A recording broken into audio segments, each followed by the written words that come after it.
What is good, YouTube? Be back with another video. In today's topic, we're going to be talking about 3 reasons why skipping meals isn't the most helpful towards weight loss or building muscle for that matter, right? So let's just jump into it and waste no time with it.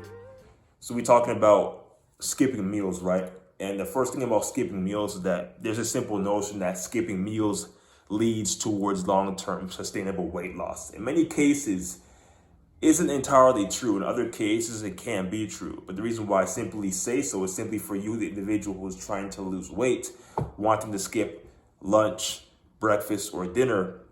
This individual will typically think that skipping a meal means eating less calories, which means less of an actual way to intake less calories, leading towards weight loss.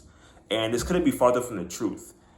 Now, when it comes to eating less calories, it's a right way to go about doing so that typically doesn't deprive or starve the body, right? And when it comes to just eating less, what typically happens is that many individuals experience this hunger-like craving, and they typically want to consume more calories to satisfy that craving. And it's typically because they consume less calories than what the body demands in a day, which in a way does lead towards weight loss. But if not done correctly, this can lead towards an endless cycle of intaking more calories, which leads to a further and further away of a deficit. And that's not where many of us really want to be.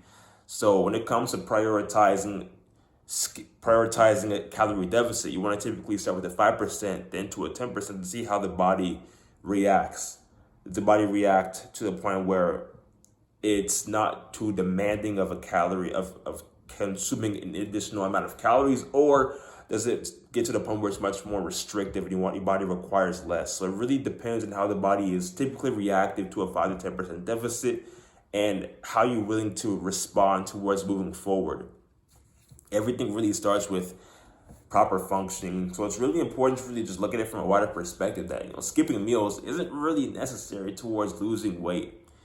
Nor do you have to starve or deprive your body of the foods that you typically like to eat on a weekly or even monthly basis, right? It doesn't have to be that complicated or complex or anything.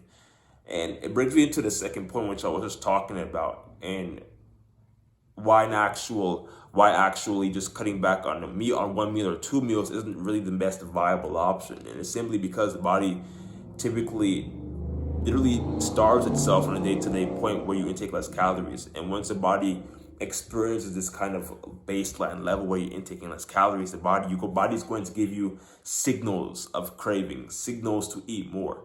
Yo, we got to get some calories in, my G.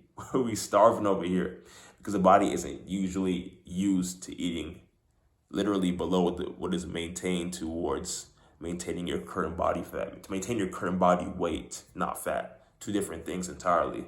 So when we look at these things all together, right, we're looking at, well, what do I got to focus on really towards getting to where I want to be to lose weight and build muscle? Because when it comes to your current body fat or how much body fat you have versus a individual who doesn't have much body fat is going to see how much muscle you can pack on. You want to, go on a weight loss journey first, get to a 5%, 10% deficit, better yet to a 20% deficit, but everything plays out into how the body reacts. That's the first and foremost.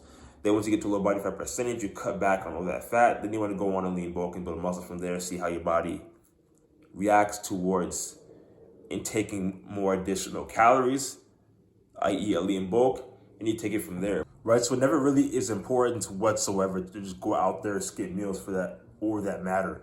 But what matters is really applying effort and applying self-control towards what is literally required in the present moment towards achieving any goal, right? And in this case, applying effort is really critically important. That's the third and final cap we want to really just talk on briefly, because without effort, without applying self-control into everything altogether, then it's going to be relatively a little bit more difficult to really see gradual changes, not only in body composition, but really any endeavor in life altogether. It really just starts with self-management as well, but looking at things entirely within self-control and within effort. What is effort? Really to apply actual effort, be intentional with what we do in our actual weight loss journey to get to a calorie deficit by applying effort. like we're looking to intake less calories, burn more energy throughout the course of our day. We are tracking our calories through MyFitnessPal, doing everything we can to actually track everything. And through the right metrics, through effort alone, your effort really, that's when the change will begin to go, and the change will begin to show in your physique, in your overall mindset, and overall productivity, and way of life. That's gonna be for this YouTube video, man. If you got any sort of new insight, if you learned anything new, drop a fire emoji, drop a flex emoji in the comment section below. Let me know your takeaways. Let me know your thoughts about any of this YouTube video, and let me know if you have any other questions or comments in particular. Tap in for the next YouTube video we'll have posted. We out.